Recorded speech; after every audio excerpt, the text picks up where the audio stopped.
ज़रूरी मसाइल टीवी के अजीज नाजरीन, अस्सलाम वालेकुम। उम्मीद करती हूँ कि आप सब खैरियत से होंगे। आज की वीडियो का मौजूआ है, जब मर्द फारिग होता है तो क्या इंजाल जरूरी है या नहीं, और क्या इंजाल के लिए बीवी की इजाजत जरूरी होती है या नहीं। उसके साथ साथ मैं ये भी बताऊंगी कि इंजाल कहाँ और कैसे हो। उसके मुतालिक चंद तरीके और वजाहतें भी आपके साथ शेयर करूंगी। लिहाजा गुजारिश है कि वीडियो को आखिर तक जरूर देखें ताकि आप मुकम्मल तौर पर समझ सकें। अगर आप मेरे चैनल पर नए हैं तो प्लीज चैनल को सब्सक्राइब करें और वीडियो को लाइक करना न भूलें। अब आते हैं असल मौजू की तरफ। जिनसी ख्वाहिश की कमी की कई वजूहात हो सकती हैं। बाज लोग उसे सिर्फ जिस्मानी मसला समझते हैं, लेकिन हकीकत ये है कि इसमें जिस्मानी और नफ्सियाती दोनों अवामिल शामिल होते हैं। माहिरीन के मुताबिक जिस्मानी वजूहात तकरीबन 10 से 20% तक होती हैं, जबकि ज्यादातर मसला जहनी और नफ्सियाती होता है, जैसे परवरिश, सोच और जिनसी तालीम की कमी।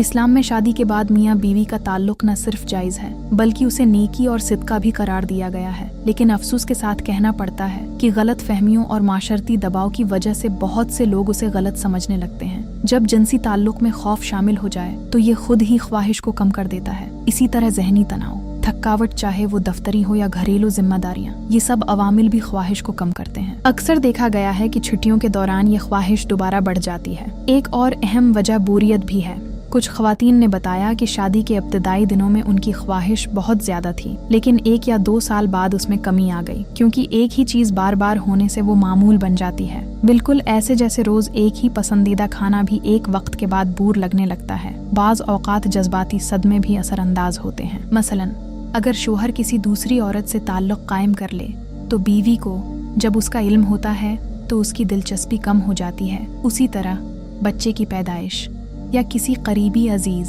जैसे वालिदीन या बहन भाई की वफात भी इंसान की कैफियत पर गहरा असर डालती है, जिससे जिनसी ख्वाहिश कम हो सकती है। बाज बीमारियों या जिस्मानी तब्दीलियों जैसे ऑपरेशन या जिस्म के किसी हिस्से का मुतासिर होना भी औरत के जज्बात पर मनफी असर डालता है। मियाँ बीवी के खराब ताल्लुकात भी एक बड़ी वजह है।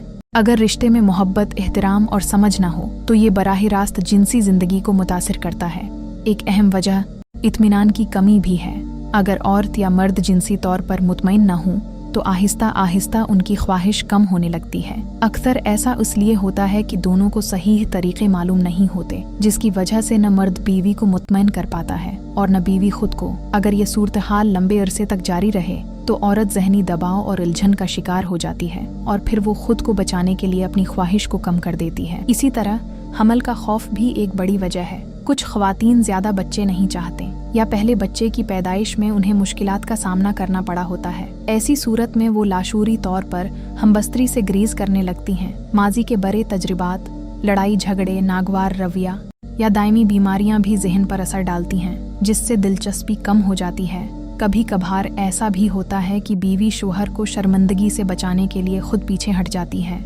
मसलन अगर शोहर जहनी दबाव या कमजोरी की वजह से जल्द थक जाता है तो बीवी खुद ही अपनी ख्वाहिश कम कर लेती है ताकि शोहर को शर्मिंदगी न हो। अगर आपको लगता है कि ये वजह हो सकती है तो आपको उस पर गौर करना चाहिए और ज़रूरत पड़ने पर नफ्सियाती या उज़दवाजी रहनुमाई लेनी चाहिए। मैं माज़रत चाहता हूँ कि बात कुछ लंबी हो गई, लेकिन ये सब समझना ज़रूरी था। अब आते हैं असल निकते की तरफ। औलाद के हुसूल और एक सेहतमंद इज़दवाजी ज़िंदगी के लिए मर्द और औरत दोनों का ज़हनी और जिस्मानी तौर पर मुतमईन होना बहुत ज़रूरी है।